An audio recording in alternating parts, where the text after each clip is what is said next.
work that we're doing here is not going to stop when it comes to these type of discussions. It's going to be for us and by us here on this platform when the media is telling us to look the other way. Your support is what helps us move forward. Join patreon.com/like it or not. Help us grow.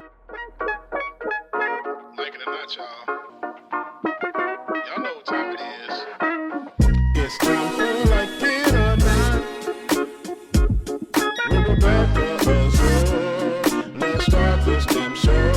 Yes, it's time for Like It or Not. With Rebecca Azor. Let's start this damn show. Like it or not. Rebecca Azor is in the house. You know she got a funny story to tell. Talking politics, culture, or real life-ish. I live in life in the ATL. Benjamin, yeah, that's my man. He's always coming up with the master plan. Politics, scheming, or trying to find the meaning of life. And while the feds keeps us in strife. I'm your DJ. I really don't need no introduction right now, but you know what? I stay dropping them jams. Y'all know who I am. Good hope, dad jokes, culture-ish, politics. What you're hearing right now was the culmination of all of this. I started out with the mic in my hand, and I graduated to a plethora of fans. I love bringing joy to the people. It makes me feel great, makes me feel regal. I do what I do for you. I do what I do for you. Let's go. It's time for Like It or Not. With Rebecca Azor. Let's start this damn show. Yes, it's time for Like It or Not. With Rebecca Azor. Let's start this damn show. Like it or not, y'all. 2023. Let's start this damn show. Let's go. Like It or Not starts now. Good morning, good morning, good morning. Good morning, and welcome to Like It or Not, where we're free to tell the truth. And not care who doesn't like it. Today, it's just B&B, and we're not talking air. Ben probably gonna pull up. I'm not sure yet. Also, if you guys are watching right now from the Benjamin Dixon show from Like It or Not sure where you're at right now, or where it's streaming. We're having some StreamYard issues. That's why it's not streaming from both of our individual pages. It's not streaming on Rebecca Azor, and it's also not streaming on Bubba, DJ James Bubba Williams page. And also not monetized. Need y'all to understand that. So please, I know you're monetized here on the Benjamin Dixon show, but I'm not monetized on Rebecca Azor. I know you're not monetized yet, James Bubba Williams. So I'm starting here right now just to let y'all know. A lot of y'all want to know ways to support. Please do. On to the people who are here. Ben will be pulling up, but on to people who are here, please Cash App at Becca's Voice. And for you, Bubba, you are on DJ X3C on Venmo, and then DJ Exclusive at Gmail. And I'm thinking about changing that. Change it. Go ahead. Also, all the information is here, but also we do have our producer here that's with us as well. Please make sure to tap in and tip your host and tip your producer. All right, because right now the coins is going to. Oh, that's much better. Is going to what we do here, the systems that we utilize, even though StreamYard is tripping right now. That we do. It's a system that comes out of pocket for Rebecca Azor. So make sure, please, if you can. A lot of you guys have been asking, especially on my second episode second episode came out. Second episode came out of Shades of Good News, honey, and it's out right now. Oh dang! Oh, he got connected. If you haven't seen it, make sure you head over to my page and like, share, and subscribe. And again, because I'm not monetized yet, you can definitely give over on Cash App at Becca's Voice. But if you haven't seen it and you need a dose of some good news, you know where to find it. That's over on Rebecca Azor, Shades of Good News. Because why? Black people aren't a monolith. So why should our stories be? Okay. That part. It's so catchy. Anywho, welcome to Like It or Not. We're doing an episode special on Friday. I'm not going to be able to be here tomorrow. And I still give my guys the floor if they want to definitely open up a show on tomorrow. But because it's Like It or Not with Rebecca Azor, I didn't want to miss out with you guys on this week. Yesterday, I missed Leftist Mafia, but I am right here with you guys. And I wanted to talk. I wanted to check in. I wanted to go over. I wanted to talk about the DNC.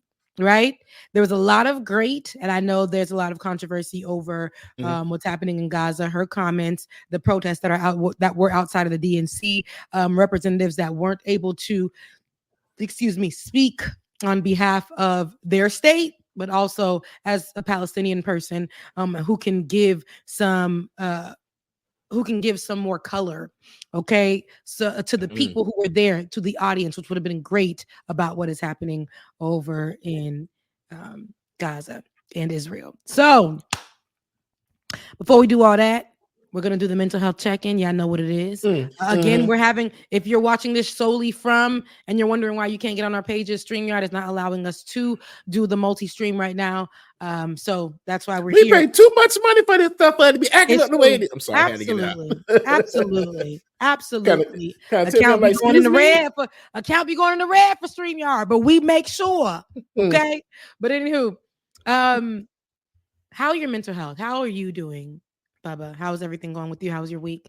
Since last time we talked, last week, it was, I don't know, the week has been, okay, this is two ways it can go. Mentally, it hasn't been bad. Remember I was saying that I wasn't sleeping at night, up and down all night long. Probably like the last few nights, I've probably slept all through the whole night.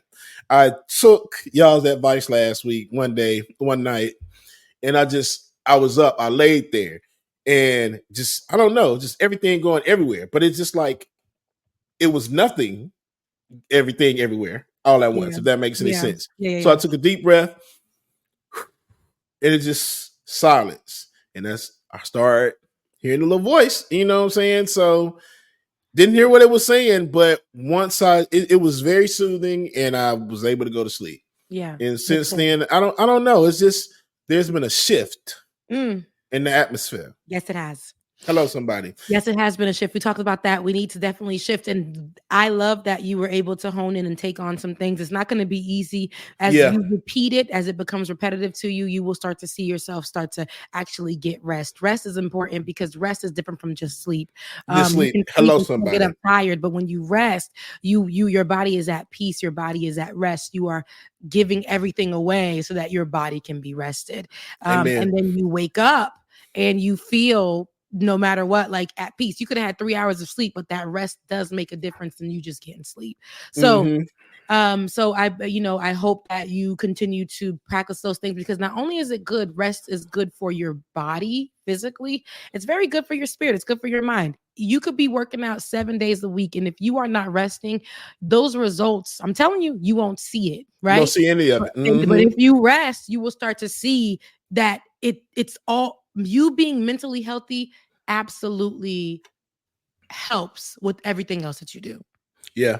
And it was financially was the main thing. It's just like, for the past few weeks, it's just like, man, I need some more money. DJing events have been few and far, but after a while, I'm just like, you know what?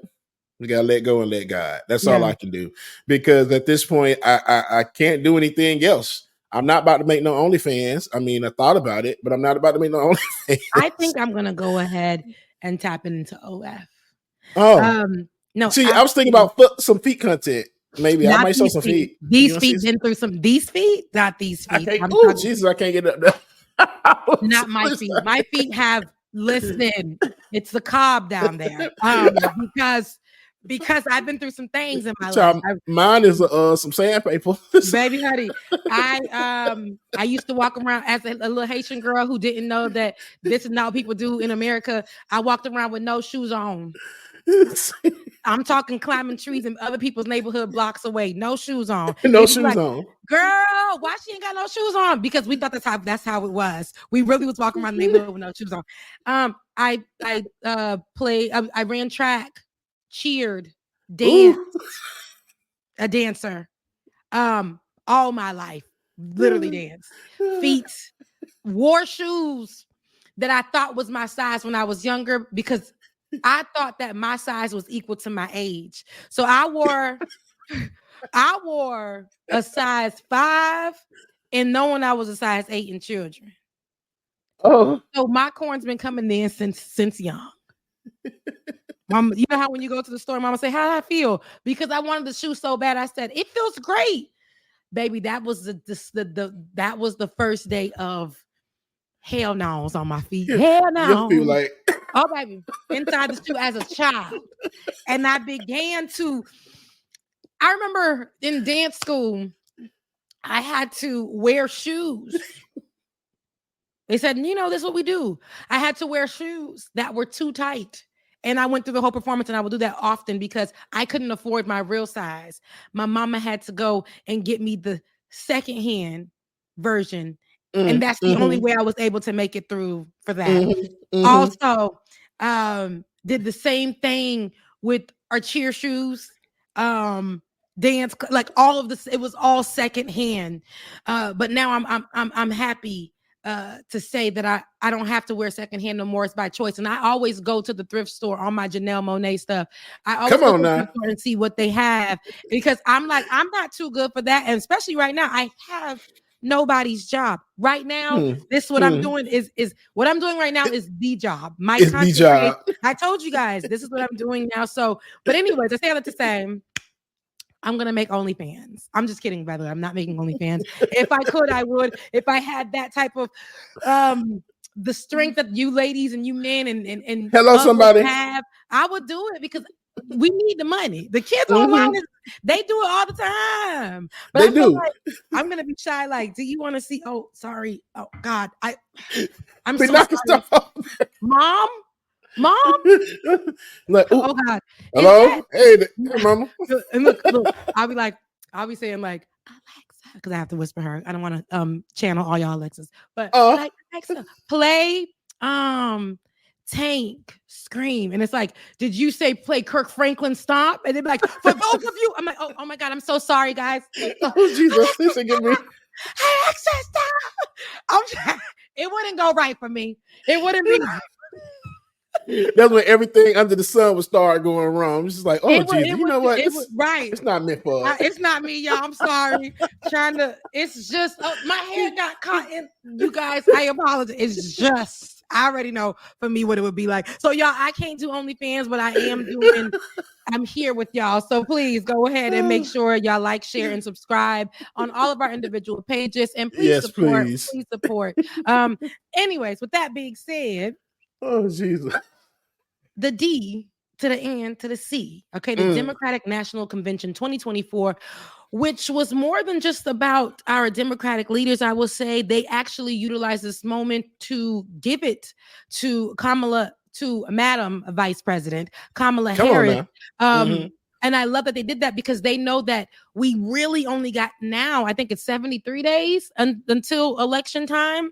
Yeah. They said we are going to make sure we make this a party. And I want to walk you guys through a party. You know what? Before we get to the party part of it, let me get the hard stuff out of the way.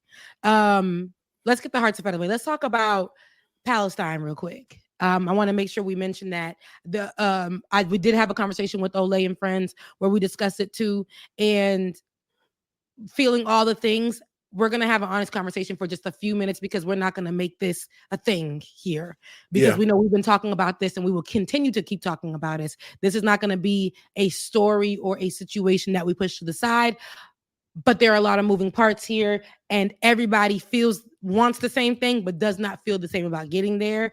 And I'm going to tell you that's okay. But that's a conversation that we're going to really go into on Olay's show. But there were protesters outside every single night of the DNC. I know that online, and let me know what you have, David, so I can definitely lead that. Let me know what you have. But online, the conversations and everything we're going to be, is she going to let them speak? Is there going to be representation of Palestinian people or Palestinian voices, people who can speak for those who can't speak in Gaza?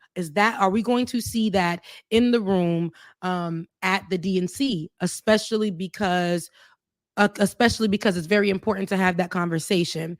And so Also, there's a I don't know if you have this one. I think you actually shared it with me, David. And I see what you put in the chat, but I think you also actually shared it with me, David, last night with the Georgia, or was that you, Bubba, with the Georgia representative who actually is Palestinian and wasn't given the opportunity to speak. Oh yeah, David. Yeah. Okay. So we can pull that as well with her commentary on it as well. But I will tell you how I feel about it. We're going to play some things and I'm going to come back and tell you guys how I still feel about it. And we can have that conversation. And I'm going to tell you, I ain't going to be before you long. We're not going to argue about this. We can have the conversation about this and we can move forward. I'm talking about the comment section because I ain't got one right now. I ain't got no comment section right now. So I can't see what y'all saying and I'm so sorry. But Rebecca, I got you in StreamYard. Okay. Press comments and you'll see. Oh my God. Look, girl. I thought y'all was already doing this. It took me like 4 years to know that was right there. I never seen this. Why would this just be? Becca, I swear to you, when I discovered this, I'm like, oh, this is everything really? I could join it. So you can't stream it. Oh, actually, yes. You can post comments and post to all the channels. Yes, child. David and Ben been holding out. I discovered this on my own, like all this time, 2 months ago. You see how they do? Gatekeepers. Wait a minute. Look, me in the chat. Y'all see me? Let me see. And not me being an admin on it. Oh, I ain't got admin privileges, but that's okay. I don't want to. Oh, you do. Anyways, Charlie, I know because Charlie used to be on my Charlie used to be in my chat. That's my person, and he's over here. Benjamin P. Dixon. Look, came in like the reference. I know he was coming. I said, I know he coming. I know he coming today. I thought we said 10:30. That's all right. Usually it is at 10:30, but the white man said we got to be here at 9:45, and I said I can't do him like that on a Friday. Okay. No, but you look great. You look great. Let me close these blinds. Take me down real quick. Take me down for 30 seconds. Let me get my lighting right. I'm like. Not Ben got the top button unbuttoned. Is it? No, it's nice. It looks great. No, you look. Yeah, you look good. You look fresh. Okay. You look fun. I like the gray with the pinstripe and the square. It's giving. See, Yasha, I was. You just seen me 30 seconds ago. I had on my wife beater and boxers. I was chilling, waiting for 10:30 to hit here. My bad, folks. Good morning, Charlie everybody. Is the woman. Sorry, Charlie. I apologize. See, I assumed, and that's not right to assume. And we'll talk about assumptions on this episode as well. It ain't right to assume, and I assumed that you're a she. I apologize. That's Charlie. Charlie. Yeah, because she goes on my channel as well too. I need to make her a moderator for my channel eventually. Sometime down the road, Charlie, and I apologize to you, and I'm apologizing to you right now because you've been holding it down as a woman on my channel. And thank you, Charlie. I love you, mean it. Anywho, we're here, and I'm glad we got Ben here. Ben, we're about to go into some heavy stuff, and before we do that, I already did a mental health check-in. I want to do a quick one with you. Let's go. Oh man, my mental health was like a couple years ago. So, the fact that I'm actually just here talking with you guys is a testimony to the goodness of the Lord. And God is good. I love that. I love that quick. That's a quick church. We got to get to the next announcement. I love that. I love that so much. Now we're talking Palestine. We're about to play a clip right now, actually. Well, that's part of the reason some of my mental health did go bad. Oh, Lord. I understand. It's been a time. We're going to go ahead and start the conversation about Palestine. And I know this is the commentary. Is this video, David, with Ilhan Omar? Is that what you were saying? Because I don't know what this is on the screen right now. I can't read it. It's too small. Is what I'm saying. I can't see.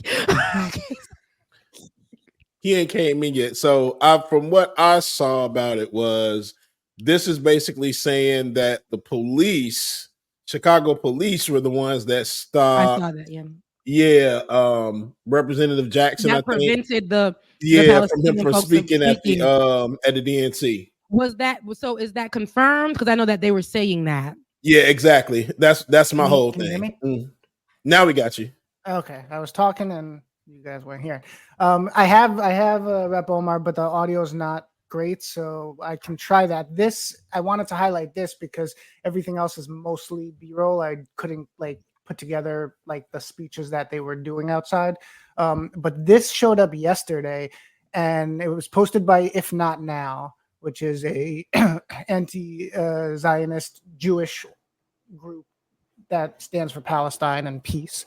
And apparently somebody called, who's Rep Jackson? Representative Jonathan Jackson office, urging him to apply pressure to get a speaker representing Palestine or Palestinian Americans or Arab Americans, and this isn't confirmed, but since they posted it, I know it's at least official. It's not fake. Whether it's truthful is another story. So here's what their office had to say. At the DNC, they control. The Chicago Police Department is the ones that you will need to speak with in regards to the refusal of a Palestinian speaker to be allowed to speak at the DNC. They control. They thought it was a threat to have a Palestinian speaker at the DNC. The Chicago Police Department. So while the DNC's been completely silent, and in a video that I don't have, Rep Omar did say she kept getting told that they were going to try to put something together or make something work, and that didn't happen. Okay. The protesters were basically just told no and asked if they were interested in a private meeting, which no. But as far as explanations, this is the only thing that I've seen so far. Yes. Okay. So I will say, so with this still being something that we're hearing about, it hasn't been confirmed. We don't know, but I do know that I want you to play the representative who is out in Georgia to speak about how she was not allowed to speak, because I think this is coming from her exactly, so she can speak about her experience and how she wasn't allowed to speak at the DNC. And while you pull that, I will say this. So, because we're going to go through the great of the DNC. We're going to go through the shift in the atmosphere. We're going to, because I'm not going to leave you guys heavy. But what I do know is that this conversation, like I said, doesn't stop. What I do want people to know is we have a lot going on for American people. One, Americans put their hands in they are responsible partly, especially under the Biden-Harris administration, and because the rhetoric that they've been putting out from day one when we found out about this has been to focus solely on hostages and Hamas, and they weren't highlighting what was happening in Gaza. It took them forever, and they were shook to say ceasefire. Can we all agree on that? Mm-hmm. Okay. So we can acknowledge that. Pushing that, making sure we speak about the Palestinian people, making sure the focus is Palestinian people. But I want to be honest with everybody. While we're focusing on Palestinian people, this is not going to be an or. It's not going to be Palestine or, right? Yeah. It's Palestine and. Right now, we're also focused on a damn election.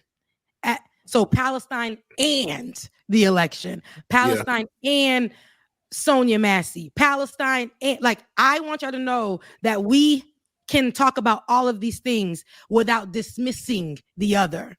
Okay.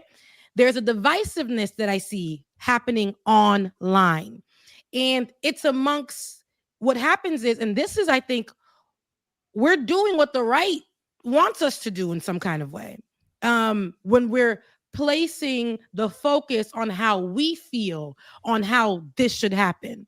Now, just because this activist, and I'm putting that in quotes or whatever, just because this Black activist and this Palestinian activist choose to not be involved in anything going on with the DNC, does that make this activist and this activist who are Palestinian and who are Black, who are involved in the DNC, but all want the same thing, which is for a ceasefire, for the people of Gaza to still have, the people who are still living, to still have something to go to start doing the clean, like they want for people to live. Does that make them different? Does that make us have to choose? Does that make us have to do all of that? Look, not you checking out your wife at the door. Does that make us have to? That obvious, my bad. Babe, come on in. They said it's okay. Can't stand you. This ain't only hands. but no, not many, not like, but they need to have to, but I do believe that they should have had representation at the DNC. Somebody who talks about what's going on. I love that Kamala finally said Palestinians and what's going on, because we haven't had that. And like I said before, the bar is that low when it comes to talking about this administration actually having conversations about what is going on and what's happening. I ain't mad at the people who's protesting outside. Yeah. I ain't mad at them at all. And I'm also not mad at the people who chose to be inside and hear what's going on and see what's going on and actually be in the room. And I ain't mad at them either. We have all of these things literally going on at once. If everybody collectively protests the same way, we can't just, you guys, I know it feels some type of way when I say this, but I'm not saying this to be rude. We can't just focus on Palestine. There's issues here that are happening. We can focus on Palestine. We can still fight for Palestine. We can still say a ceasefire. We can still push our elective leaders. And there should have been a leader. There should have been 100% a leader at the DNC that represents Palestinians and being able to speak. There should have been, because I think there was a little bit too much focus on just that one side, and that's the hostages. I think there was a lot. Go ahead, Ben. No, I probably should let you finish because I'm about to get in trouble. Considering how many Palestinians are even left for a ceasefire? Oh, you know, let's just keep it 100. Kamala, love you and going to support you. I think it's been a year almost. We're going on a year. Wow. October 8th, they started. Of course, there are living Palestinians left, but the genocide and the displacement, that's done. That's finished. That's finished business. It's not history. There's still many more Palestinians that they could kill. But the way you know it's done is because Benjamin Netanyahu is looking for his next fight. He's moved on. He's going on. You know, they're going to keep clearing out Gaza, and they're going to put up condominiums for a bunch of American Jews who are Zionists, who are going to move there and follow Jared Kushner, Donald Trump's son-in-law, who said it's going to be wonderful beachfront property with his high-pitched voice. So this, calling for a ceasefire now is like, because it's done. And the problem I have with this is the fact that America holistically is under the control of AIPAC. Notice how I parse these words very carefully and intentionally, and I dare anybody to try to call me anti-Semitic. Because there's a difference between AIPAC. There's a difference between Benjamin Netanyahu. There's a difference between the Likud party, which is the far right wing, bloodthirsty demons that executed that genocide with efficiency. So much efficiency, they not only killed, I don't know how many Palestinians, 20,000 children at least, but they were able to reach their hands over to the United States of America through AIPAC and kill the careers of Jamal Bowman, Corey Bush, and they almost got Ilhan Omar.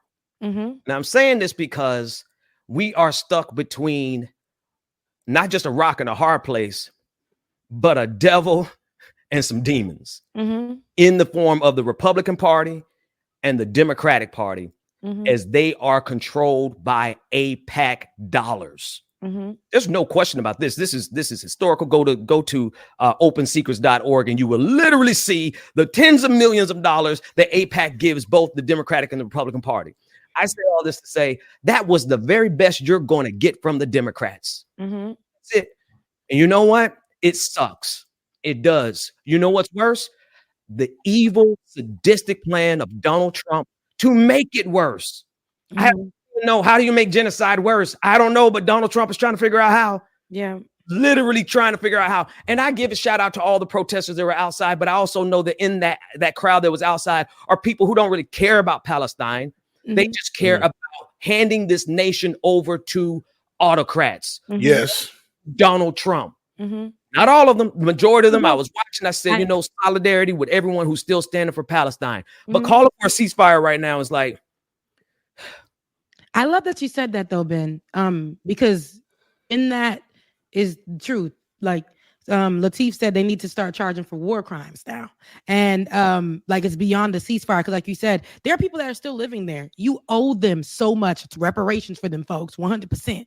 And because all of what they have is what they had was taken away, and what was already given to them, they made do with that area. They were literally ousted and othered and created that world for themselves. And now they are being obliterated. The excuse is, I'm not saying that, and let me be clear, I don't think there are hostages. The focus should not be solely that, because what is happening in Gaza, those people didn't do anything. Those people didn't do those things. And all those people had to die as a result. So we don't want war, but America lives off of that. They thrive off of that. The whole world lives off of that. It does. And that's true too. That's true too. And this is what I wanted to say. We're having a war here in our own livelihood in America. And I want to say that's why the reason why there's over 60% of Black people. We're like the highest people who want what's happening in Gaza to stop. Right. We are the highest, the Black people. And while they're trying to put this division online, and here at the DNC, like you said, there are people out there that really wanted to cause division. They're out there trying to point out and say that this is not for Palestinian people. But then there's people on the inside or even that were on the outside that were saying, I won't support her because she's Black, or because she's or this, or because she's that. And then, I won't support her because she doesn't support Palestine, finding any issue or way to try to say we're going to vote for the other person or take away the vote for. And here is what I'm saying. What I'm seeing online, somebody says, hopefully she says something about the Black genocide, right? That's happening in America. And somebody's like, no, we shouldn't focus on that. We should focus on the Palestinian genocide. And I'm like, but why can't we focus on all the issues that are happening right now? Why can't we say that? And why can't somebody I don't want everybody, because this is our problem. We expect everybody to be on the same wavelength vibes, all the things. Right now, there is no way that you guys are going to see me not support Kamala Harris for this vote. You're not going to see me. You're just not going to see me do that. And that does not mean that I am saying that what's happening in Palestine, especially y'all know that since day one, we've been talking about what's happening. Y'all know my commentary against the Biden administration. Y'all know, period. But right now, we're literally 73 days away of something. And we are trying to make sure that more people are not murdered because of Donald Trump. And not just murdered, Rebecca. I 100%. Thank you for saying that. First of all, y'all out y'all rabbit minds. If you think I'm gonna sit here and sit back and watch a man who is lusting after, yes, how did he say? He called someone a Palestinian. Oh, he called Jewish Americans who support Palestine, he called them Palestinians, right? He used the word Palestine and Palestinian as an insult, as a slur, as if that's a bad thing to be. And y'all think that me, who, like you, Rebecca, is still number one on my page. I've been after Benjamin Netanyahu since this thing started. October 13th, Hamas struck on October 7th. I posted that video on October 13th, right? So we've been consistent on this. You think I'm going to let this moment, and we're going to sit back and give it to Donald Trump, who not only sees Palestinians as a pejorative, as a slur, but also wants to destroy democracy here in the United States of America. And watch this, so that they can go further and do to Black Americans in this country what Benjamin Netanyahu did to Gaza. You think we're going to sit back and do that just because the factions in our side can't figure out how to navigate this moment? It's impossible. This is what I want to tell people. It is impossible to navigate this moment. You cannot satisfy everybody in this moment. It's not going to happen. You know why? Because of the way this country is under the control of AIPAC dollars. And if Kamala Harris has said one word more than she said last night, AIPAC would have found some money to run RFK Jr. Yeah. To stand, they not only rather lose, but they are designed to sandbag any politician that does not go along with the Likud party, the far right wing extremists, the MAGA of Israel. That's Benjamin Netanyahu. Yeah. And we have to, and that's what the clarity of that is. This is not there. They can't wait. They like what's going on. They like the division. They like the disruption. Protests are meant to disrupt. They're all meant for that. But how you protest, and I'm not going to judge how many people was protesting outside. They was doing what they needed to do. I have no issue with that. But I do know that there were disruptors amongst the disruptors. There were people that were literally there to exacerbate. You hit it. Okay. Come on, Becca. My friend Alejandro Frost messed up that word so good last night. Anyway, go ahead. It got crazy. I was going somewhere else, and I said, Rebecca, you still know that he is God. But they wanted to exacerbate more, highlight something so that it can cause more division. And when we separate the Black and the brown, when we say we have to choose an issue to focus on, when we Dr. Umar it, Tariq Nasheed. It's crazy. Or Tariq, I know that one too. They the same. If we do any of those things, we are now the problem. We have now centered centered ourselves in the issue and no longer the issue. We are no longer focused on it. Now we done made it about us. And that's what they want. And I will say, I don't mind people stepping in to defend themselves, but you need to after you defend yourself, back up and say, hey, you know what? I'm defending Black folks here, but when it gets down to it, I know what's happening in Palestine is wrong. And I know that they do deserve, after all this time, more than a ceasefire. They too need reparations for what's going on. They need to be rebuilt. They need anything they need, it should be given to them. And for Black folks here in America who are still struggling, who we literally just had to, while we're telling y'all for almost a year now for a ceasefire, and y'all were scared to even say the word. So many leaders around the world, not just Americans, to say ceasefire at that time when we needed it, right? When you could have saved 20,000 children's lives. Exactly. It was humanitarian pause. But remember, we were still mourning, right? So many people who didn't get any justice, only to find in America, Black people who didn't get any justice, only to watch a video most recently that America's trashy behind, and how we are all just having so many issues that we got to focus here. We watched everybody together. Our own terrorists, which are cops, American cops, literally go to a woman's house who needed help and immediately saw her because of who she was, a Black woman. And we had to deal with that, seeing that murder. We want to deal with, and then a president who's saying he wants to give immunity.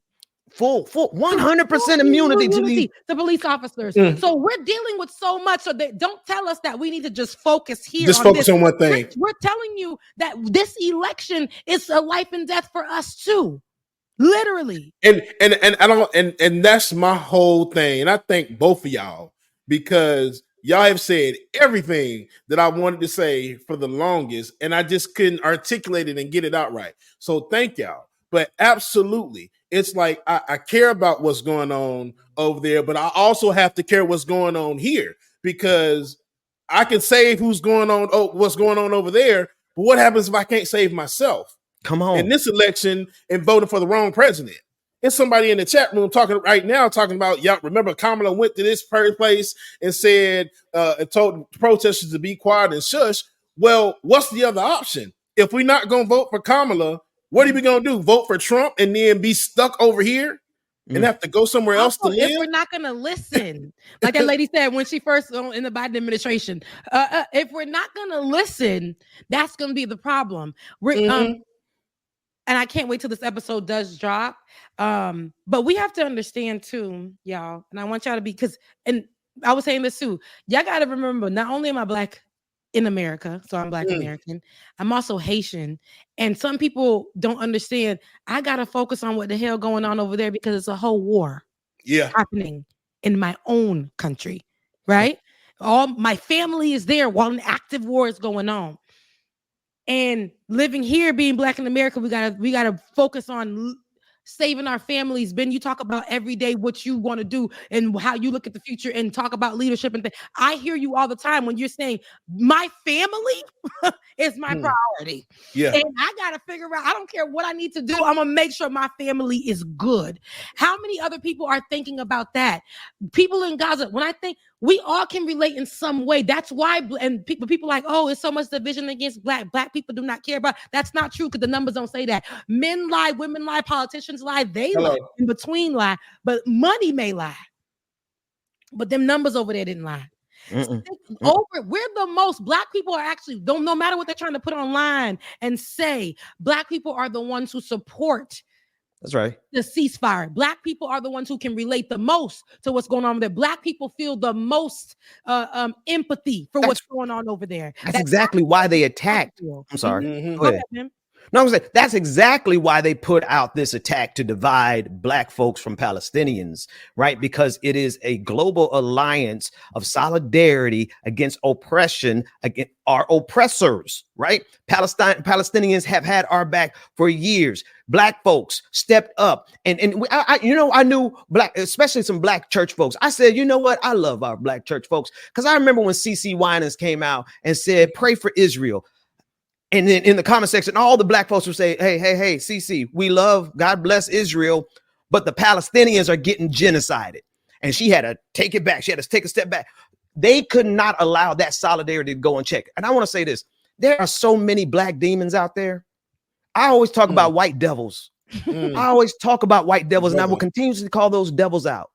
But when I see a demon like Malcolm Nance, who is I don't know, 60-something-year-old guy who still thinks he got it on the battlefield, he better be careful out there because bullets don't know nobody's name, man.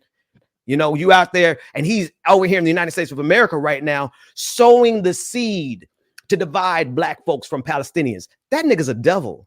You know, I might agree with him 100% on Russia and Ukraine, but as it pertains to Gaza, that nigga is a devil.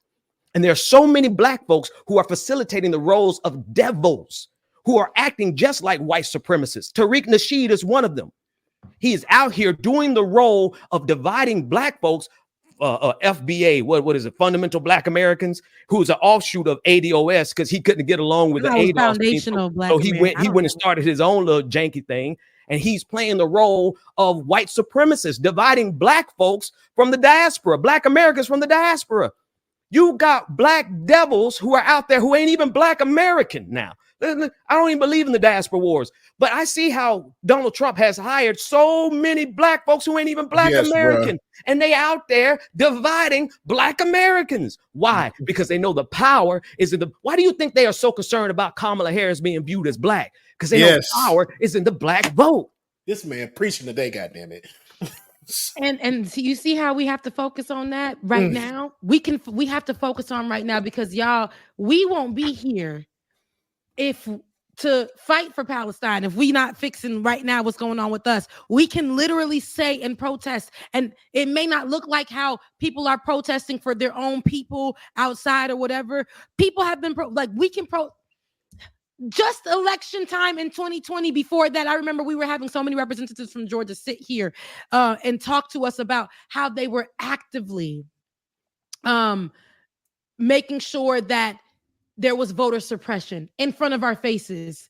They were making sure that Black people didn't have no kind of access. They were finding any little thing. I recall when they made sure that they were arresting Black people who have been living their lives, transformed their lives after coming out 20, 30 years out of jail. And they were told that they can vote. They literally lined it up and they told them Black people that they can vote. The people registered, got the card, went and voted. And I remember when a lot of our leaders from different states were sending out cops, specifically out in Florida, Ronaldo DeSantis was sending, and they were going to mostly Black people's homes, and they're watering their grass. They're getting ready to go in their car for work. And they were Arrested. put in handcuffs and told that they were breaking the law just for voting. We're not playing about that right now. We have such a short amount of time. They already gave us the same way they gave us the time in February, right? A Black woman has to literally take, what is it? 100 days total. 100 days, basically. They condensed it so much. We got to go as hard as we're going right now. While the protests are happening, we're right with you. But we have to do this for our future here in America. We have to make sure we got to do this. And not just our future here in the United States of America. Do y'all want to know what the death seal is for the death sentence for the globe? We're talking about checkmate here. Once the United States of America falls to MAGA, what the hell you think gonna happen to Palestine after that? What do you think is gonna happen to the Congo and the Congo and the Sudan after that? Do you think there's going to be any not even mitigation, right? And what do you think is going to happen with climate change after that? What you think is going to happen with the next pandemic? We're still in the first pandemic. What you think going to happen when the United States of America falls to a bunch of dummies who think the earth is flat, who don't believe in science, who wake up and they get their kicks off, their shits and giggles off of racism and cruelty? They made fun of Tim Walsh's neurodivergent, nonverbal, autistic son. They mocked him. We're gonna get on that. I know we got 30 minutes. It's so much to pack in this episode. I wish we could do a 3-hour episode. Y'all might have to come on without me tomorrow. But that's such a good point. We watched as what that lady name is. That Coulter. And Coulter. That twisted the nerve. That she wasn't even the worst of them. She was not literally the worst. She was not. She was not the worst of them. Listen to me, y'all. These are people with huge platforms, and we're gonna talk. I love how I'm about to lead this in. These are people with huge platforms who are utilizing their pages for people to look at a neurodivergent son of our possible vice president, Tim Walz, and they were picking at Gus Walz, who is nonverbal, who in that moment looked up at his father and was consumed with emotion and happiness and became verbal in that moment. And they were like, oh, it's fake. It's this, it's that. Y'all had empathy, sympathy, made him rich, put him on every podcast you could think of for Kyle Rittenhouse when he gave y'all the fakest tears after killing somebody who was actually, he killed people who were protesting, who were allies to the Black Lives Matter movement, who were fighting for the rights of Black people. And y'all had empathy, sympathy, all the things. And because there's a neurodivergent person, which doesn't, like a child.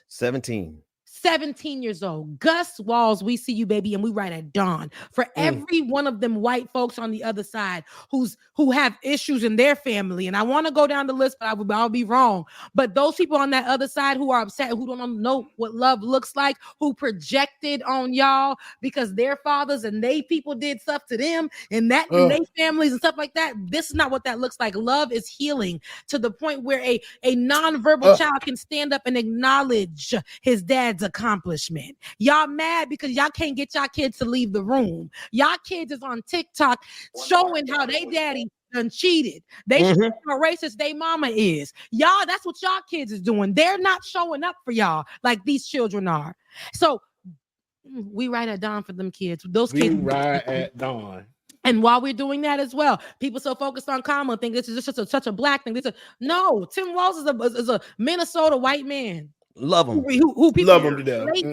But With, we had like, access to having to raise a neurodivergent child and then having their baby girl from IVF. These are real world issues, real American issues we're talking about, real ass people. So if y'all want Donald Trump, who's been rich all his damn life, ain't had shit to this day. Look, I felt that energy, Bubba. To this day.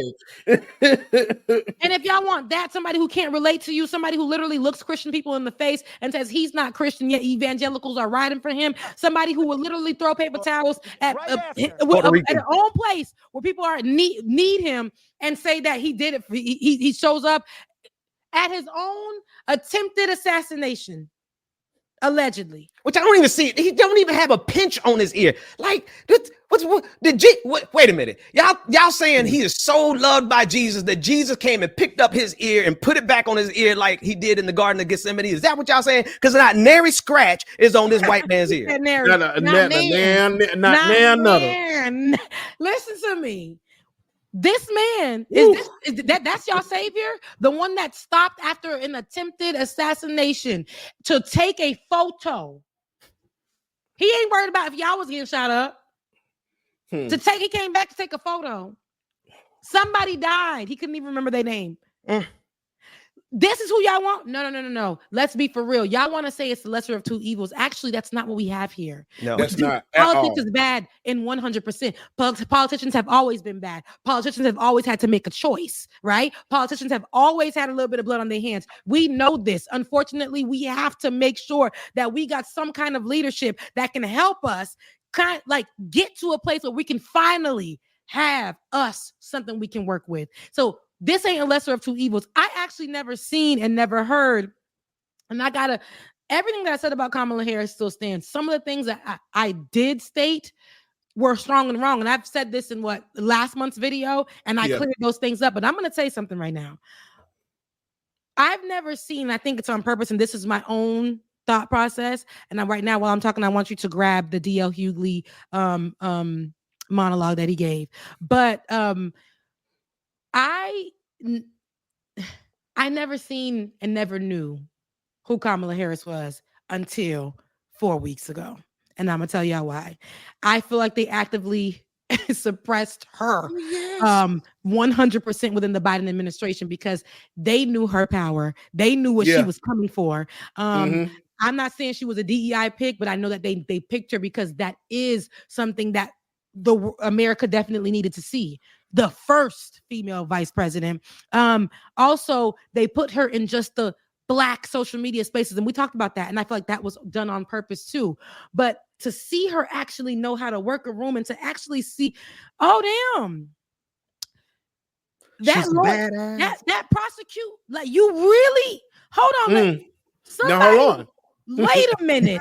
We never hold on. This was, I didn't see none of this at all. Not even in her campaigning when it was vice president. The silence, and this is why I say on both sides, politics in totality.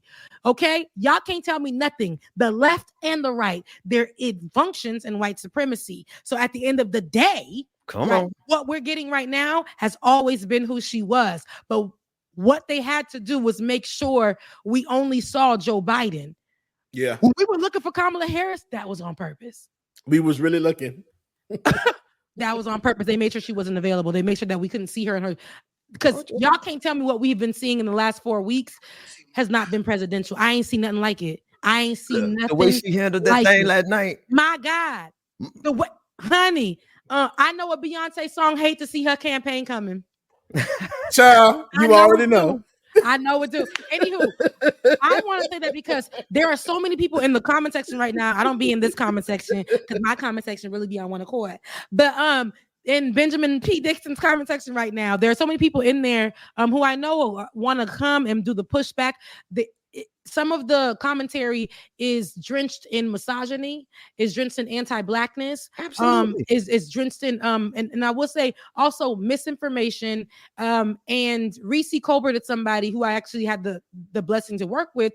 She has done extensive videos with data, not just articles or he say, she say, with actual data and proof that actually debunks the main thing that people ran off with. And Ben, you talked about that on last week's episode, the number and the percentage that was the talking point for many. She arrested thousands of black men. Mm-hmm. Yeah. And a lot of people went off on that and went with that and never did their research. People get upset when I say do your research.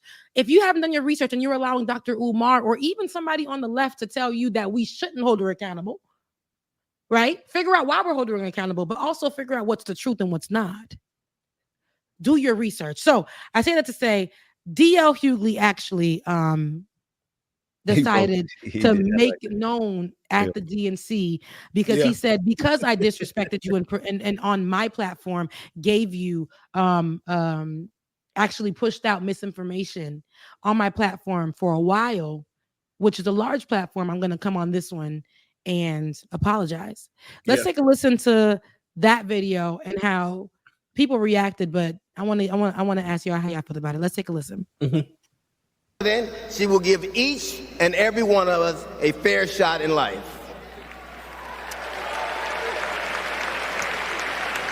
But I have to admit, I didn't always believe that. I mean, if you told me the 15-year-old me would be on stage supporting a prosecutor and a teacher,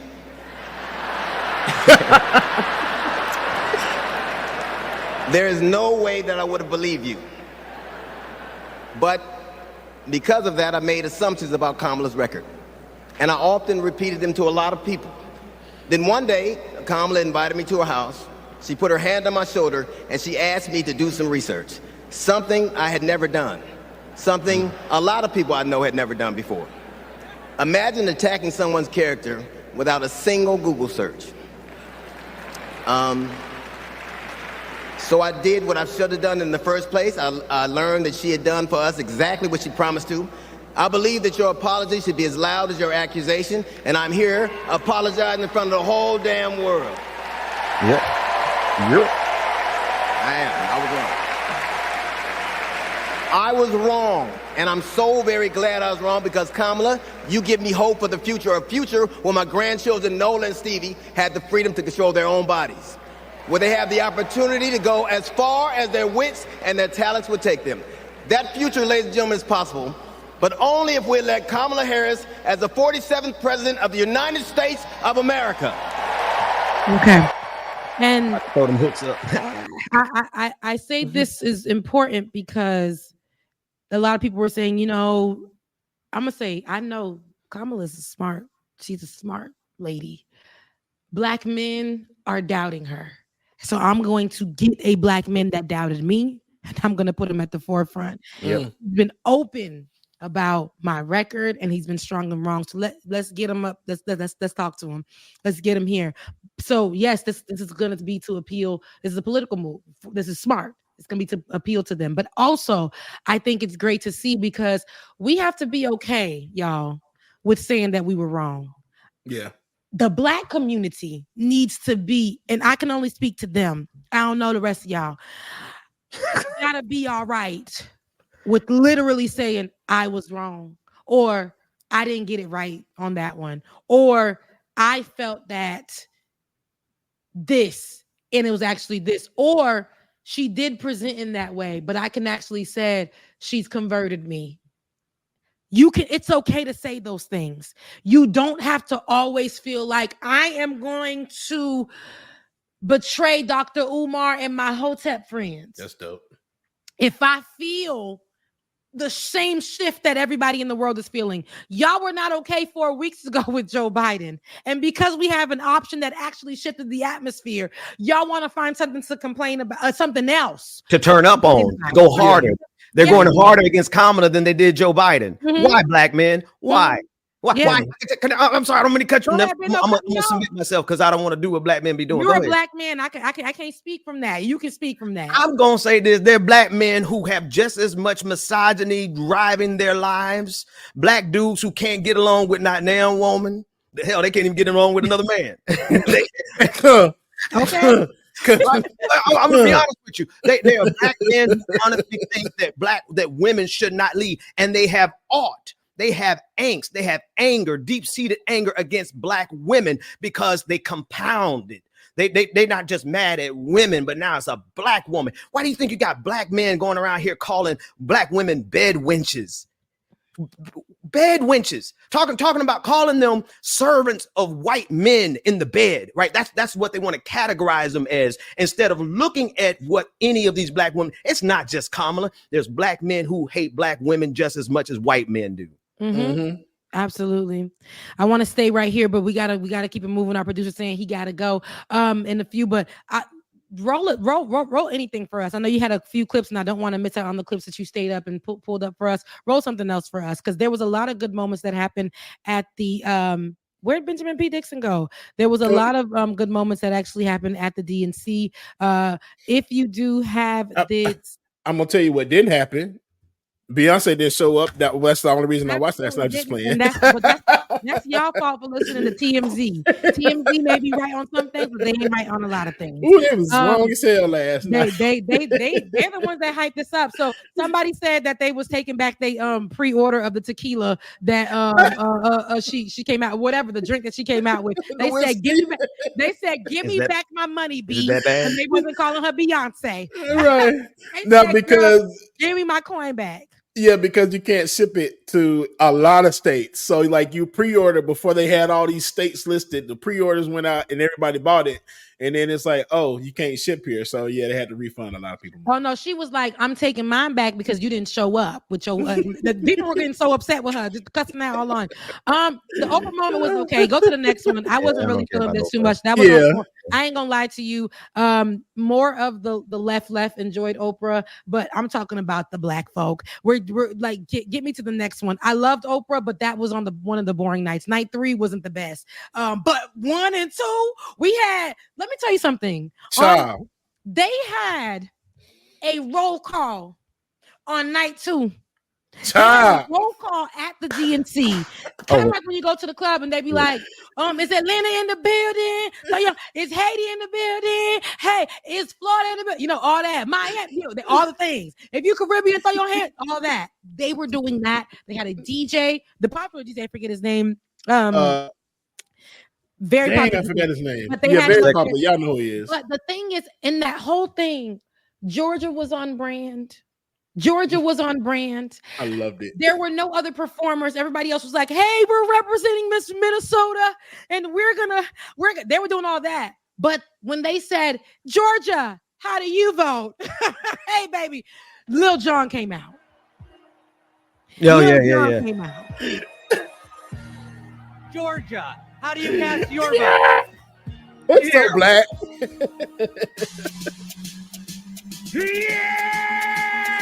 I didn't know Lil Jon was so short. Ladies and gentlemen, Man, it's hell. we are here tonight to officially nominate Kamala Harris for president. 5, get loud, another round of shots. DNC, turn that fool up. Listen. It's so black. Yo, that thing was turned up in there. He said turn out for what? For the voting. Turn out for what? Yes, it did. He also did from the Harris to the wall. No, he didn't. Really, Becca? Yes, it is. Coming up. He did. We're not going back. We're not going back. We're not going back. We're not going back. D.P. Harris. Come to the wall. D.P. Harris. Give me the wall. Hey.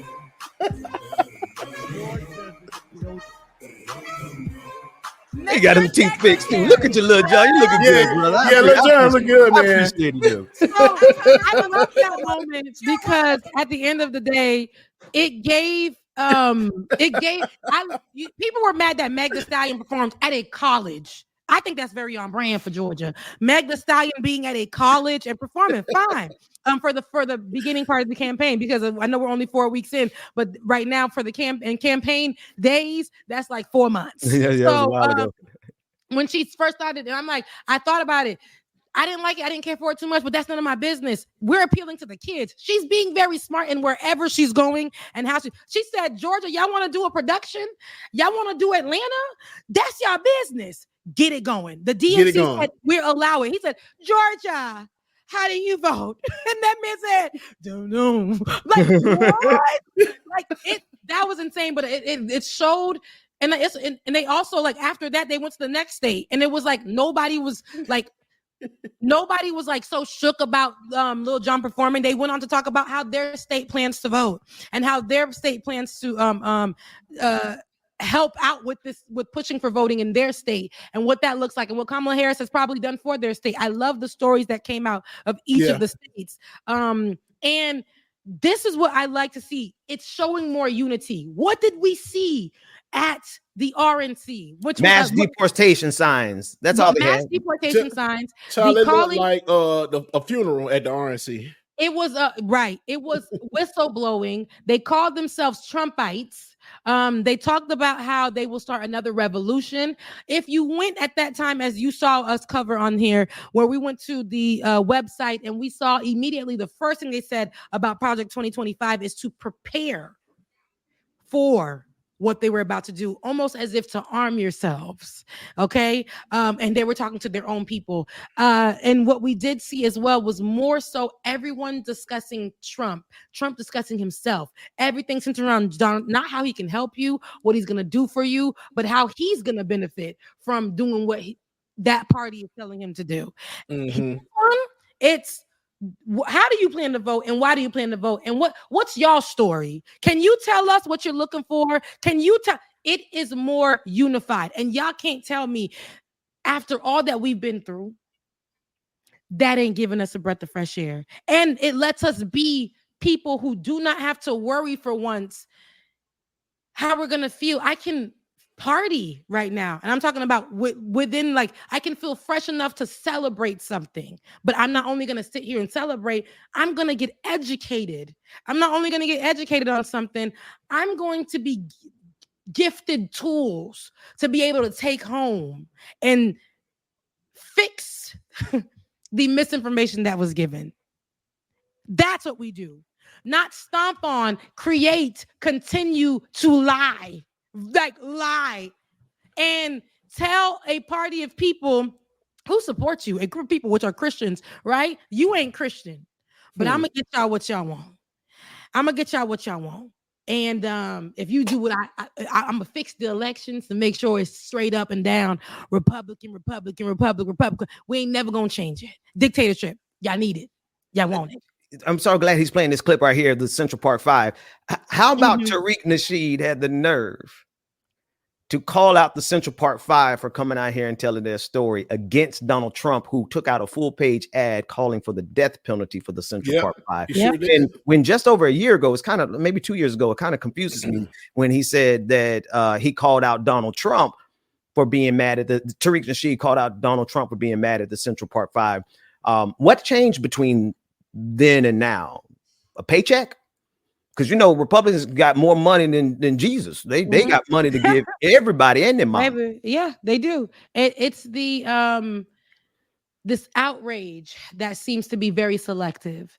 I'm okay with the pivot, but like I said, it's okay for us to admit that when we were wrong. It's okay for us to go here to there. I'm okay with it. But the fact that something is a fact. When we're pivoting, there's something that wasn't real. There's something that was a lie. There's something that was made up. There's something that was probably based off of emotion. And then there's a fact. And a lot of people are pivoting to what's real. And in this case, we're watching him and we're seeing people like Tariq Nasheed, make this commentary, think that people forgot, come back, and we got to be like, is this you? Is this the same person? Because you really coming out here and you not saying this is what I said before. You literally coming out like you never said this. Right. And it's not just him. There's a whole lot of Negroes who are getting some checks. Yeah. That's the only way you could, because it's the only way you can explain it. How would you have all the evidence in the past of what you stood for, and now you standing against the Central Park 5? Make that make sense. It doesn't. In the name of Donald Trump. In the name of Donald Trump. And a couple things real quick, because I don't know how long for my stuff's crash again. There's a lot of folks in the comment section who like, Democrats this, Democrats that, the bad. Yeah, who know better than how horrible the Democrats are than this channel? we got receipts. You can Come go on, back man. last 6, 7, 8 years. Mhm. We've been calling out Democrats since 2015. All right. We've been calling them out. But I just want to be clear. If you don't got a solution that doesn't require us giving this nation to Donald Trump, that you don't have a solution. You literally don't. You only have a recipe to make America worse. And I think people don't realize that America can get worse, and it can especially get worse for black folks, which is so funny when I see all of these rappers. I don't know who they rap for, because I ain't never heard of a day in my life. I know I'm old, but I mean, I know enough modern rappers to not care who, like Lil Pump. Who Lil Pump? Like, anyway, you got all these rappers, some black and some not, who are coming out in support of Donald Trump. And I just really want to know, y'all do realize y'all gonna be the first group targeted by this MAGA movement. When they get in power, they're going to take every one of you rappers who's supporting Donald Trump right now, and they're going to go after you, your fan base, your mom and them, everybody who's related to you. Why? Because you represent the exact thing that they hate the most, which is black, quote unquote, thuggery. They see you as a thug, but they're more than happy to write you a little check so that you can go out there and get some more Negroes to come support Donald Trump. This is exactly how you have seen dividing and conquering tactics work throughout world history, and it has never been above black folks. Black folks have always fallen into that. It's not all, of course, it's not all of us, but there's always going to be a subset of every single group who's going to be willing to do the job of master, because master's writing them a check. Absolutely. And we're going to see more and more of that as we get closer to the election time. We're going to see people flipping out loud. We're going to see lots of people disrespecting. The disrespect is going to be loud. It's already been loud, but y'all thought under this, we have to worry about a lot of more an uptick in racism because they're going to be salty. I've never seen I've never seen Republicans so silent in my life, especially not within the last decade. I have not seen Republicans so silent. The shift not only happened amongst us as a group of people, black people, it actually happened in the political world. I've never seen Republicans not have nothing to say, but the little stuff that ain't even, these are like, sticks and stones may break my bones, but words will never hurt me. That's literally like, oh, that's all y'all got. We heard that back in 2016. Y'all trying to use that old no, no. Do next video. Loved the Gorman poet. I loved her, sweet, but pull up a next video. So like I'm saying right now, we're in a different place. We're in a more excited. We can be excited. That's the thing. We can be excited. We can also be on alert.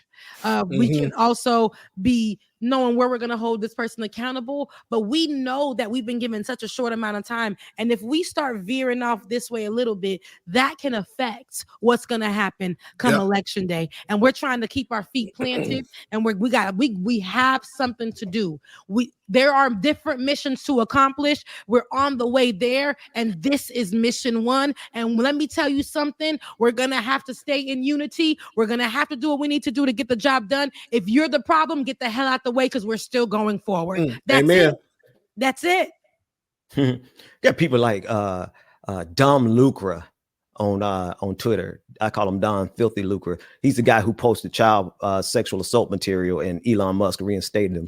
You got people like that who are being elevated as the image of blackness by MAGA, right? You have the worst of the black community who are being brought up and amplified as the image of blackness. Meanwhile, they're complaining. You got all the white folks complaining. You got Myron. I don't even know if what's Myron from Fresh and Fit? I don't know his Gaines, whatever his last name is.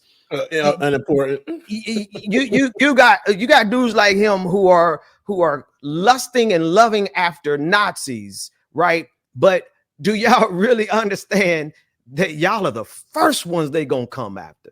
They coming after you, but here y'all are doing their work. They don't realize that. They just see money, and that's all it is. Did you say Myron unimportant? Unimportant. So his name unimportant. I think that people are upset. Oh, right here. I just got this lady right here. I had a little. I didn't even get a chance to hear her. Ooh, Benjamin. Deja vu, because you're gonna hear her right now. I want y'all to listen to our former first lady. We can hate but we can love. They're a perfect example of that for me. Yeah. Let's take a listen to Michelle Obama and what she had to say. I think she said she had a lot to say. I don't know what she's saying in this clip, but I know it's good because that's how much she had to say. Let's take a listen. Yeah. The church hat on. Now, unfortunately, we know what comes next. We know folks are going to do everything they can to distort her truth. My husband and I sadly know a little something about this. For years, Donald Trump did everything in his power to try to make people fear us. See, his limited, narrow view of the world made him feel threatened by the existence of two hardworking, highly educated, successful people who happen to be Black.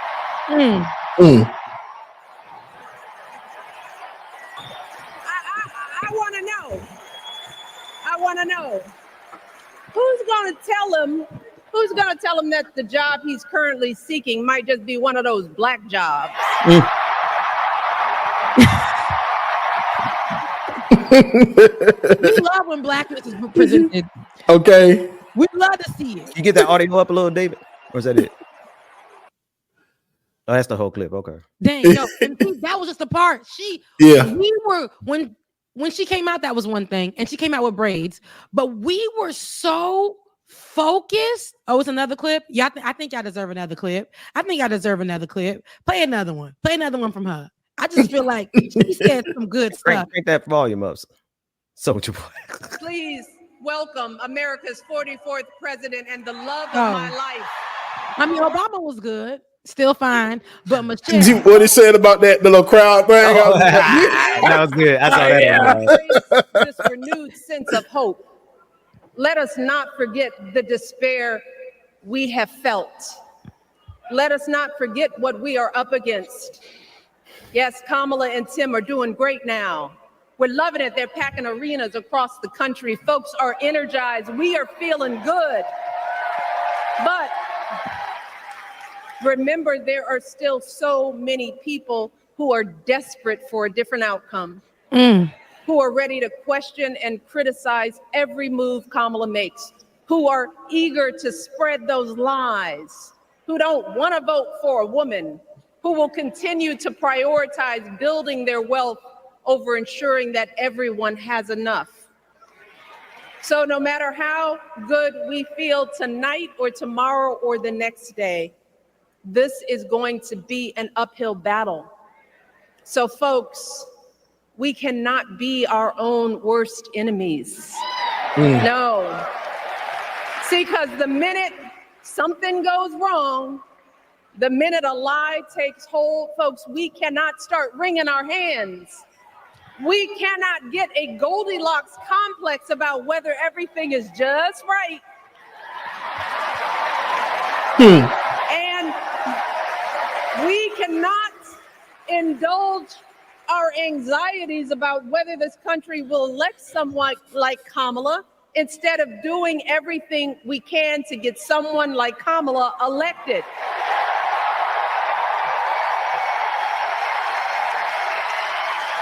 Kamala and Tim, they have lived amazing lives. And I am confident that they will lead with compassion, inclusion, and grace. But they are still only human. They are not perfect. And like all of us, they will make mistakes. But luckily, y'all, this is not just on them. No, this is up to us, all of us, to be the solution that we seek. It's up to all of us to be the antidote to the darkness and division. Look, I don't care how you identify politically, whether you're Democrat, Republican, Independent, or none of the above. This is our time to stand up for what we know in our hearts is right. That's on period. Now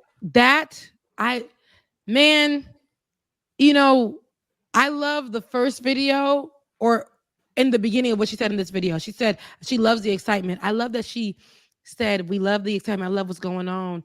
We should, but, and for us, it's always going to be a but, because we know the moment that we literally kind of slide a little bit, it gets crazy, right? Where these people are going to start finding little cracks and crevices. So she's telling us to stay prepared. She's saying stay ready so we don't have to get ready in this season, because what's going to come at us is going to be something that we haven't seen, but it's not going to be something that we haven't seen before, but we need to be prepared for, because we already know what's coming. It sucks for us because, again, as Black folks, we always have to do 6 jobs.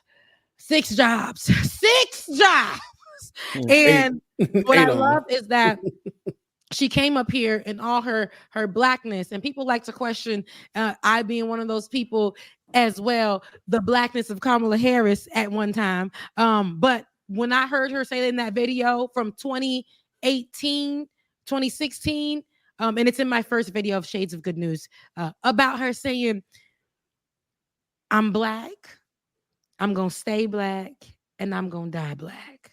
When she said that, I said, there's nothing I can do with that, but no, my good sis is Black. But I want you guys to know and see, the one that we've been following, Ben, since we were over at Like It or Not round 2 in the studio, and we were following her sister's husband because he was the blackest thing in the room. We were following him around because he was wearing sneakers to the White House. And for us, we said it's Black. Oh, baby, it's Black. There's some Blackness around there. But we never really got to hear the sister really get down, other than that clip of her calling her Madam General, Vice President, whatever. Take a look at, because this is me when I'm talking about my sister to the world, even though we fight in just 5 minutes before. But the neck rolls, the hands in the air, the rap that is rapping, honey, when she talks about her big sister. Let's take a listen to. Tell me this woman right here ain't Black. Come on. Okay. So as I look out at all of you today and take in this incredible moment, I so wish that mommy could be here tonight. I can just see her smiling, saying how proud she is of Kamala. And then, without missing a beat, she say, that's enough. You got work to do. That's right. She would tell all of us to roll up our sleeves and get to work, to elect a leader who sees the potential in each of us, a leader who cares for all of us, a leader who fights for every one of us. Our Democratic nominee, my big sister, the next president of the United States, Kamala Harris. That's that on that. She said, my big sister, the next president of the United States, because she had to talk to I'm going to talk to the people over here in the left. I'm going to talk to y'all in the pocket on the right, and I'm going to give it to you right here. My big sister, Kamala Harris, baby, with the bang. You know she from the 90s. All right. You know she give us that Aaliyah tease. Yeah, right. With those swoop. What it's giving. Y'all can't deny it. You know Black. I know Black is not a monolith, baby. And I know Kamala Harris presents in some way, but we know when she's in the house with her sister, they having a good Black time. Yeah, good Black time. And I was about to say, we didn't even get a chance to play anything from Kamala, but Kamala had some Black ass moments last night too. And I was very happy. I was very excited and happy about it. So there's a lot of men on Twitter thirsting after Mina Harris this morning, and I was following the thread. I was following the thread just because, whatever. And one person said, "Are you married?" And then the person quoted them and said, "Yes, she's married to this guy, and he looked like he can fight." Then David West, her husband, came into the comment reply and said, "Yes, thank you for clarifying, because he does fight." Yeah. Rebecca, you did not. I didn't hear nothing you said because I was reading something in the comments. Oh, I knew you was. God damn it, Becca. Her husband came on Twitter and said, "Yes, she is married, and yes, I can fight." Last night. Absolutely love that. That's really black of him. You always know when Rebecca ain't paying attention to somebody. But showing up saying Rebecca's over the top fake enthusiasm for Kamala is pretty cringe. This is why y'all couldn't. Why y'all show me the comment section? Rebecca, my comment section is always positive, but you show enough love you, mean it, and I absolutely, you know, I'm black and I live in America. My enthusiasm for an option from what we had is where I'm at with it. And I also want to point out that I understand that this was our only option, but it's a great option from what we had, and what's being presented is better than what I could have imagined. Y'all can go back to even before 4 weeks ago. I was weary, even when they said Kamala Harris is going to be in there, but I am proud that I can say that I can pivot. I'm also proud that I can say when they get her ass up seated up in there, I will still hold her accountable for the things that I know that the Biden-Harris administration didn't uphold, and what the things that they did were wrong. All politicians are not gonna be perfect. The conversation will not end. They will not end. We will continue. But right now, we got a job to do in a short amount of time. So the cringiness of me being happy that there is black representation right now at the DNC, that finally we were literally living in the end of times, and we can have some kind of joy in the moment. We can actually start debunking misinformation and still continue to walk forward, a unity that I have not seen in America in a long ass time. You can call that cringe, but I'm gonna take my joy and I'm gonna continue with it. Speaking of joy, if y'all like joy, you can head over to my page, like, share, and subscribe. I got a new show called Shades of Good News. I talk more about Kamala Harris in probably each and every episode, and I probably will still continue to talk about her until election time. And when it's coming down to time to when she's seated, I will definitely hold her ass accountable, and I will definitely look for her to do the things that she already said she's going to do in her policies that she dropped the other day. Don't play with me. People are so stupid. Not everybody, but this is just really a huge subset of humanity that will literally psych themselves into the apocalypse, worse than what we already are in. Right? They're gonna be like, oh.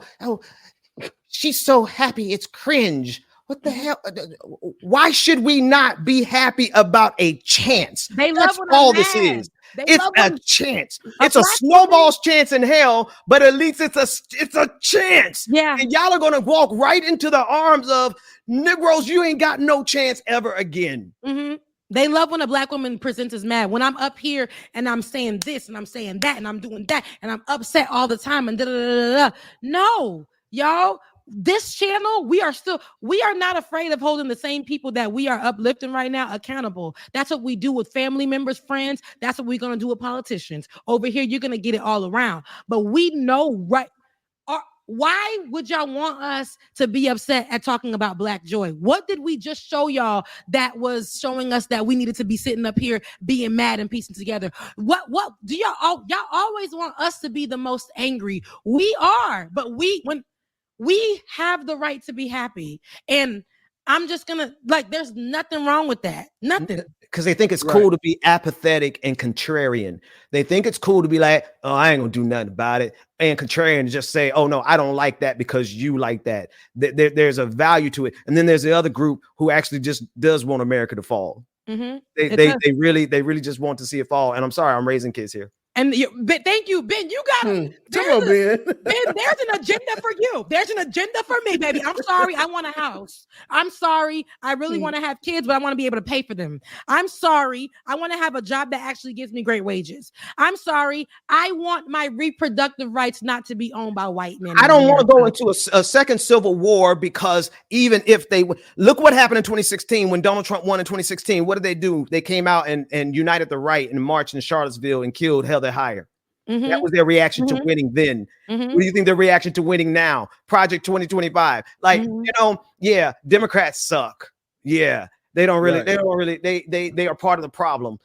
But to have a chance is all we're getting. And some of y'all like, oh, no, it's not cool because Tariq Nasheed told me not to like him. Or it's not cool because I didn't like her 4 years ago, and I'm not going to acknowledge that I'm actually seeing a different person right now.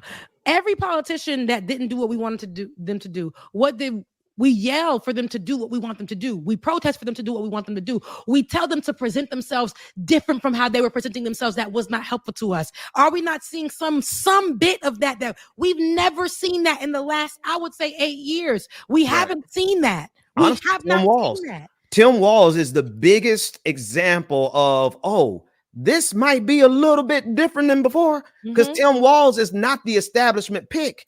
The establishment doesn't like Tim Walz. No. So the fact that she went and picked him really says that she's going to do it at least in that regard. I ain't gonna put too much stock in her in terms of these next 4 years, but in terms of her first decision in picking Tim Walz, he is the exact opposite of what the Democratic establishment wanted, and she picked him anyway. And listen to me, they mad because Kamala's husband got his ex-wife over there supporting the family. They're showing a family dynamic that isn't what the right tries to portray. This fake evangelical mom, dad, kids. We a blended family over here. Tim Walz has a son that's neurodivergent. We have so the wife is over here with her kids, and I'm allowed them to call them Mamala, and I'm gonna support this campaign. Kamala has no children, as Laura was pointing out in the chat. Kamala has no children and is still presenting as a mother. We can do this. She's married to a whole white man.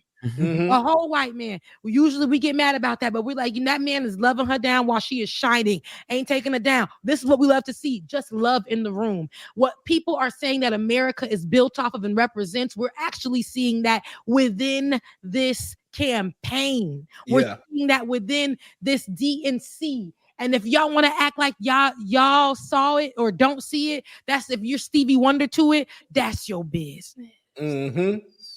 Because when I tell you, I love to see it. I love that white man, both of them white men, and I don't like white men like that. They were some cool white men.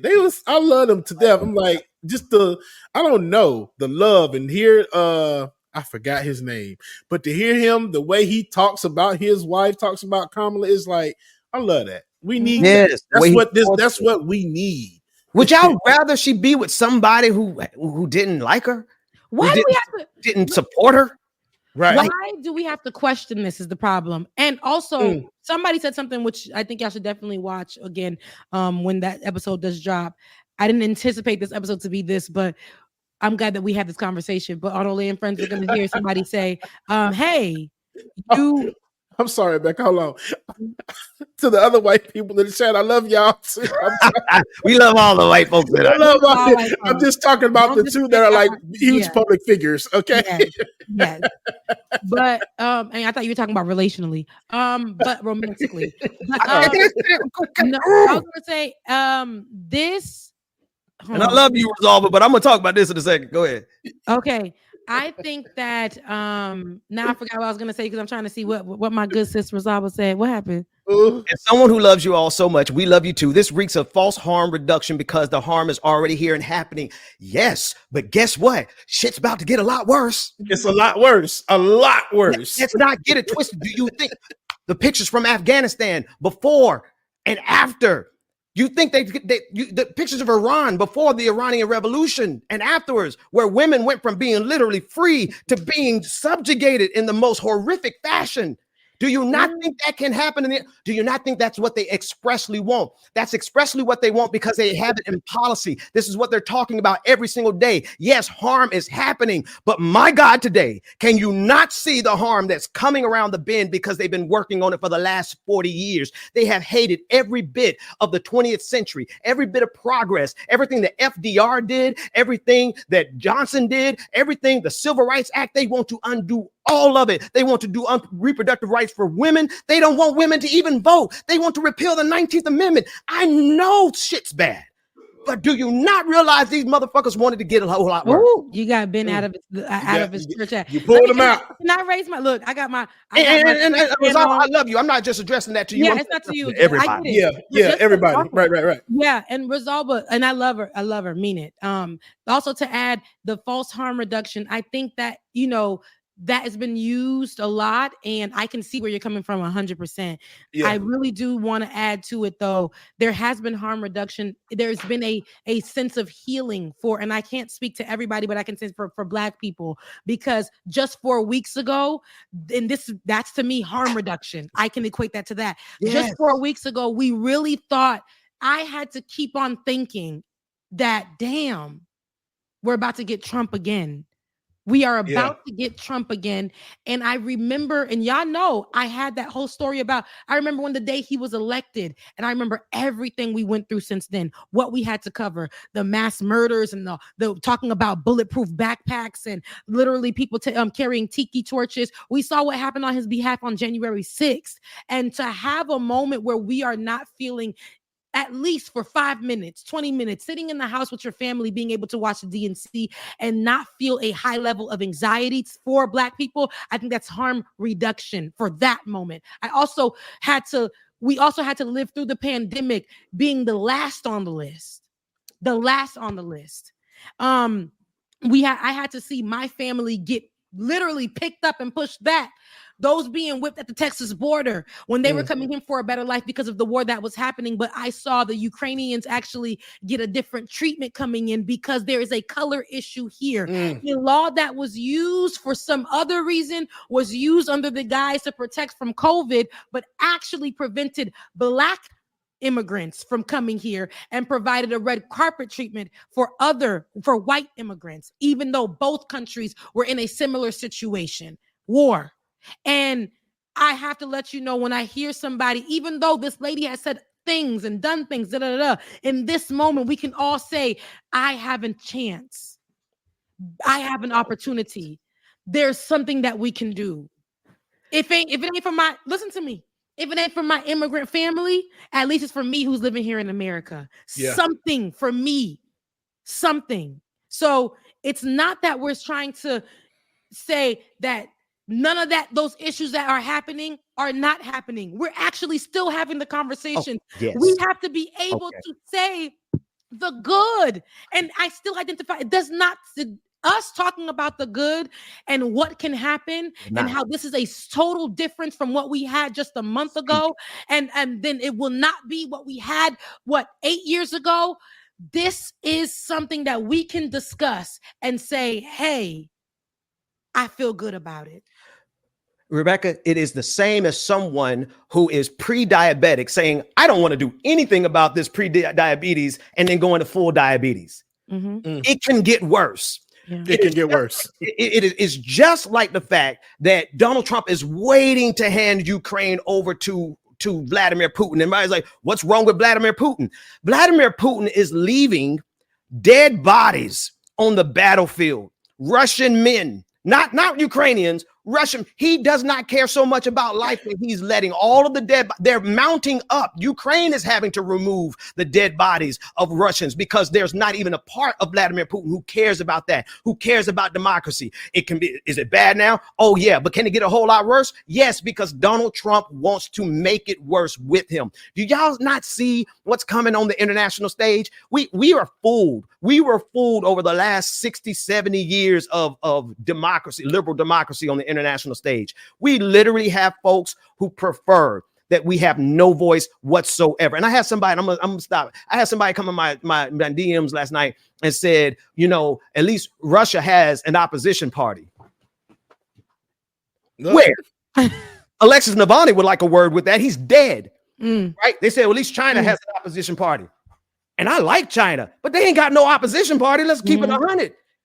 And they were saying that to say the Democrats aren't a real opposition party.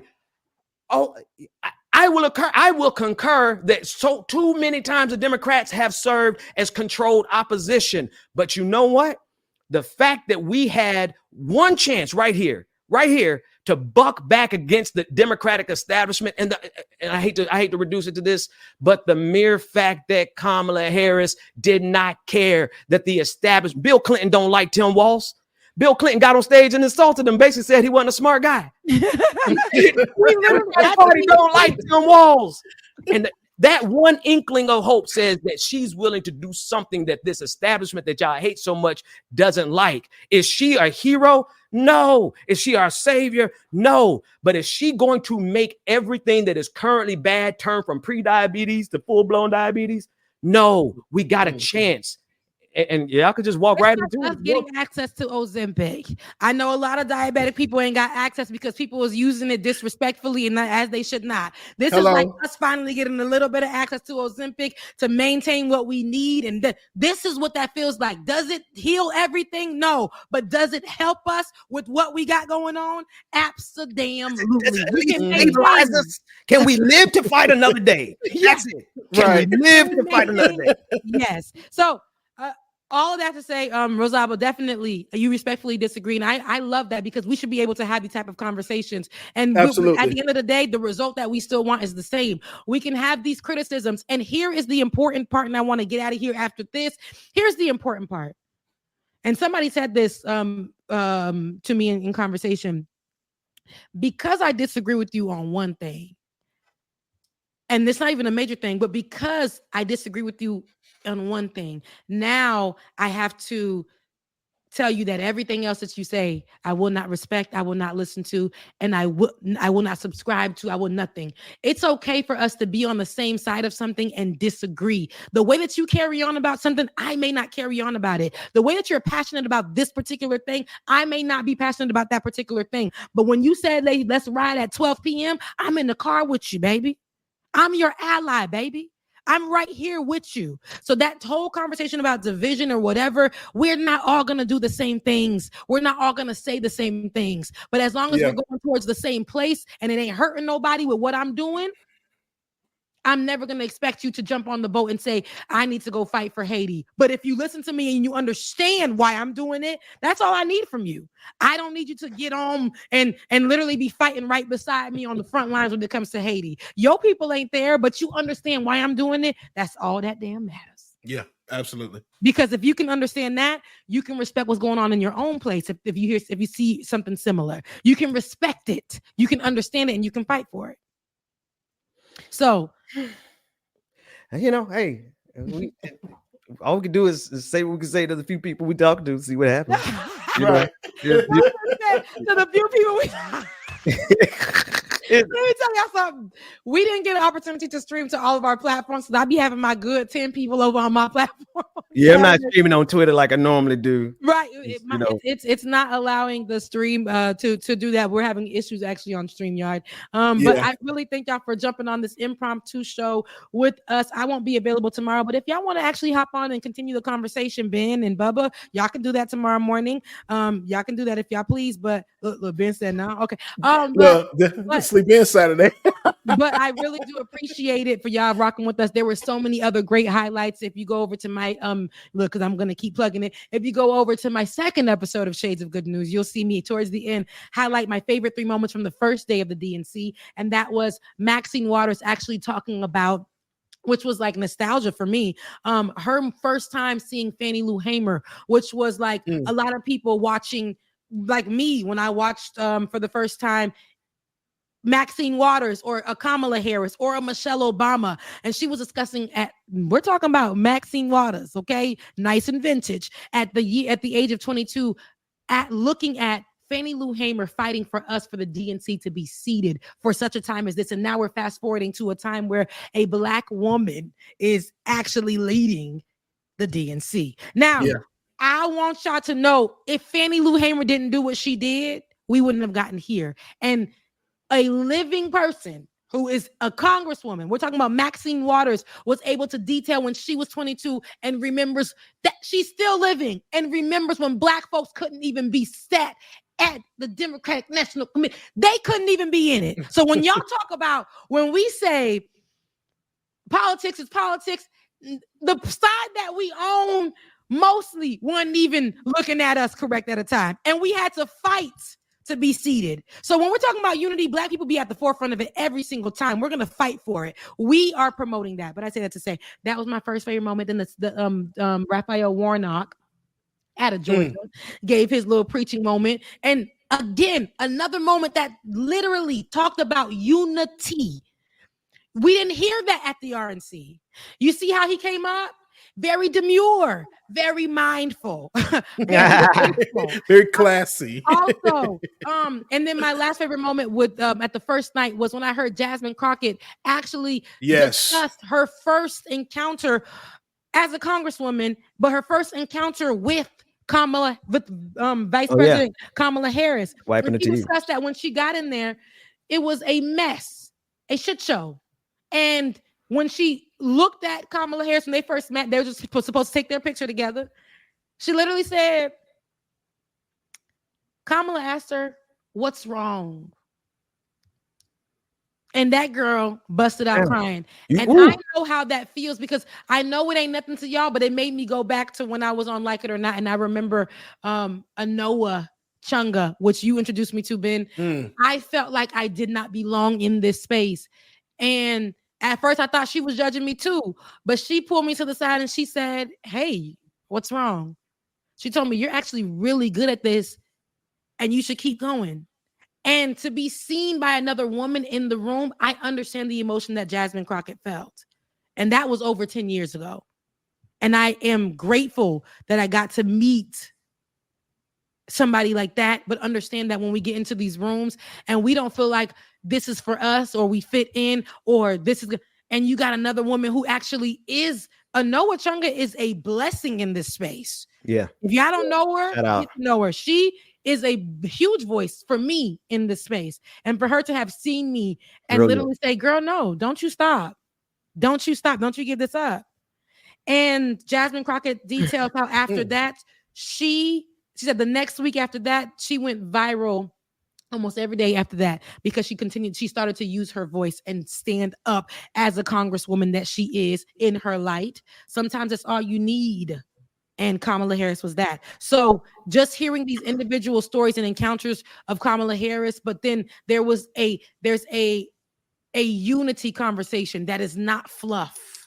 That's not fluff. It's actually like, hey, y'all, one for all. The same thing that when we talk about when we're pledging allegiance, this is the time it actually felt real. And then it actually didn't feel culty when the people were chanting USA. Will I chant it? I don't think so. But when people were chanting USA, it didn't feel culty. It didn't feel wrong. It didn't feel like this only belongs to the Republicans. It actually felt like, oh, this belongs to us too. Okay. So I want y'all to do your due diligence. There was also a great moment with the Obamas. You see, when we were at the I wouldn't even highlight that moment at the DNC when Hillary came out and then she was no ma'am, and then your man came out a day later. It was not. We know y'all no, but when we saw the Obamas, because they want to say that black love isn't black marriage is black this is being hit by the LGBTQIA. None of that is real. Child. None of that is real. We had representation all through the room, but it was good to see the black woman speak and introduce her husband, which are our former presidents. They want to write them out of history, but that happened. And it was good to see them be there in what? Unity. We saw that. UNITY. Go ahead, Ben. No, I was just, you said unity. UNITY. No, right. Just amen to you. That's the unity. I also loved when, again, they allowed music. It's like how we have on this show. We have Bubba who plays the music for us. He's that guy that leads us into that. And they had that in the moment because they know it wasn't going to be them just sitting down listening to stuff off of radio. We're going to give you live action. All y'all going to get what y'all. We're going to play a little country. We're going to play a little pop. We're going to play a little hip hop. We're going to play some R&B. We're going to give everybody everything because America shouldn't be a monolith either. As much as they want to walk around and act like there's such this and that, they shouldn't be a monolith. And they're showing that we have people from all around the nation, different accents, coming from different backgrounds, that understand the importance of why we need to vote for this. So,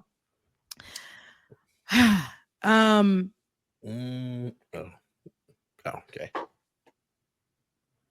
Look, we're going to bring in one last thing before we get out of here. I'm going to try. Y'all know I ain't as good as David. Hang on. Basically, the music channel, Ben. That's it. Oh. There you go. Okay, good.